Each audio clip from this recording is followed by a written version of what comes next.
inside another dimension, face battling barbarians and evil magic on a quest for adventure in a maze of monsters. Once you get into it, you'll never be the same. Hero Quest. Now, with 2 new adventure packs, the legend grows. Hi, welcome back to Not Your Mother's Hobbies. Today, in lieu of a painting video, I've got something else. A unboxing video. I finally got my copy of the Path of the Monk Hero Quest mini expansion, the monk characters. Path of the Wandering Monk. Look at those minis. I know other channels have shown off the contents in this box before, but my copy just arrived in time for me to be super busy. So I thought this would be a nice and simple way to give some content, have some fun, first looking at this, and still give you guys something when I can't paint at the moment. First thoughts, the outer packaging is like pretty crazy compared to the other ones. The Rogue Heir and the Guardian Knight and whatnot. Got some flavor text on the back about how your technique of the fist is above all else. Let's crack a lack of this open. Yeah, I really am impressed by just the... Oh, look at that. Ooh, that's sick. Little diorama inside. Yeah, the production on this one over the others is pretty crazy. I think the Guardian Knight had like the least going on. The Rogue Heir had a little letter from like the royalty. Some world building in there. Ooh, no, not the path, but the reason you walk it. Pretty cool. Pretty slick. So this is a definite upgrade. I feel like they're getting more comfortable with making extra content.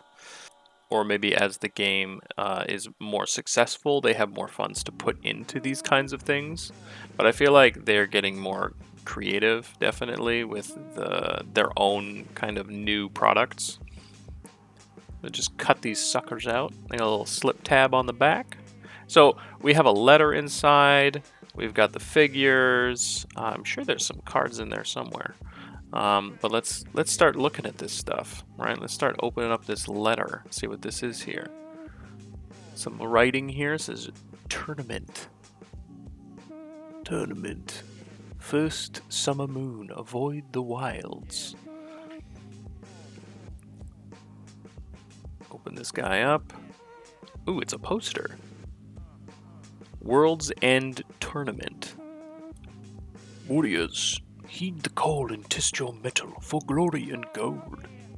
To note, though, I think that this very much reminds me of Against the Ogre Horde. I think the leaked images we had mentions something about an arena, so I think these are very much tied together.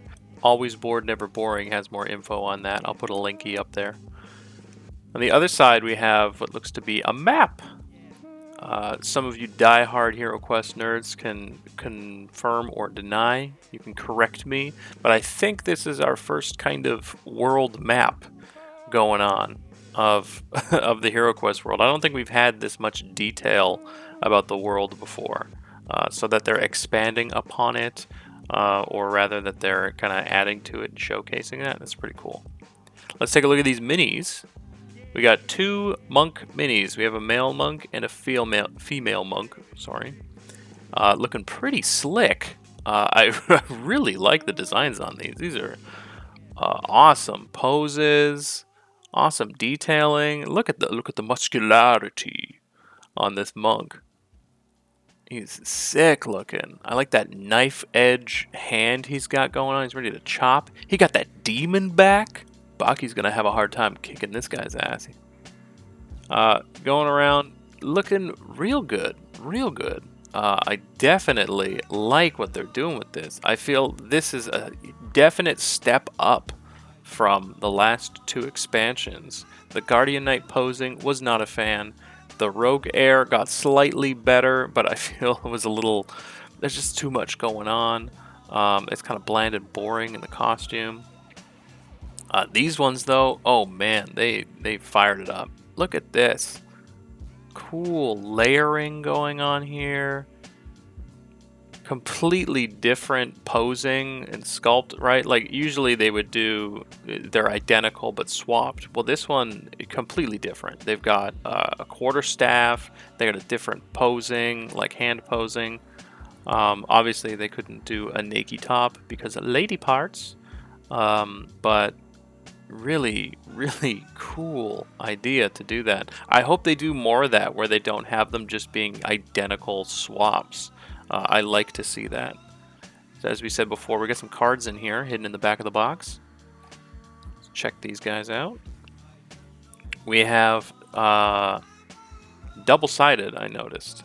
Look at that. There's no backing to these, double-sided.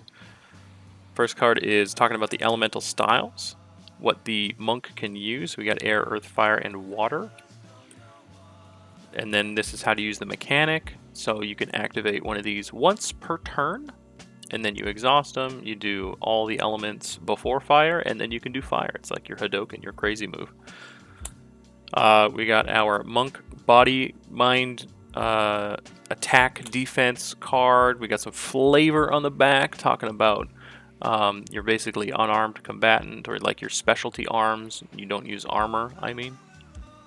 And then what weapons you can use specifically. We got the alternate art for the female monk. I'm noticing a lot of green on here. I don't know what it is. Maybe the redness of the box. I would have assumed red. I'm liking that they went green. Green is super cool. Eye of the Storm ability. Make one armed attack against adjacent enemies. That's okay. So you get diagonal attacks for that one. And then we've got Soaring Dragon. Automatically succeed when jumping over a trap. Some cool utility. I have a feeling that that's how this is going to go. We're going to have one kind of combat oriented and then one sort of passive. Speak with Stone. Search for secret doors and traps as one action. And then 2 additional hit dice on an unarmed attack. That's pretty sick. Blap blap.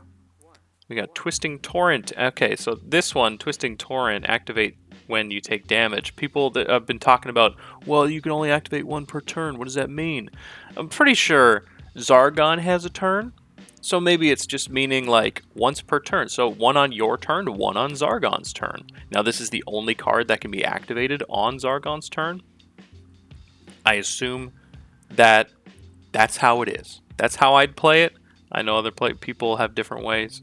That's how I would do it. Zargon turn, your turn, it's all good. Tidal Surge we missed, but it gives you more movement options. And then we have our crazy Burning Spirit and Touch the Endless Inferno. I'm going to save those for surprises, but let's just say they destroy everything in sight. They absolutely kill everything. If you manage to unlock all of your elements and do a fire element, you're gold. Nothing stands in your way. Well, I hope you had fun with this little unboxing. I know it's not a painting video, but we'll get back to that. We'll paint these guys after Mage of the Mirror. We're going in sequence order. Let me know what you think of the monk down below. Likey, subscribey. See you later. Bye!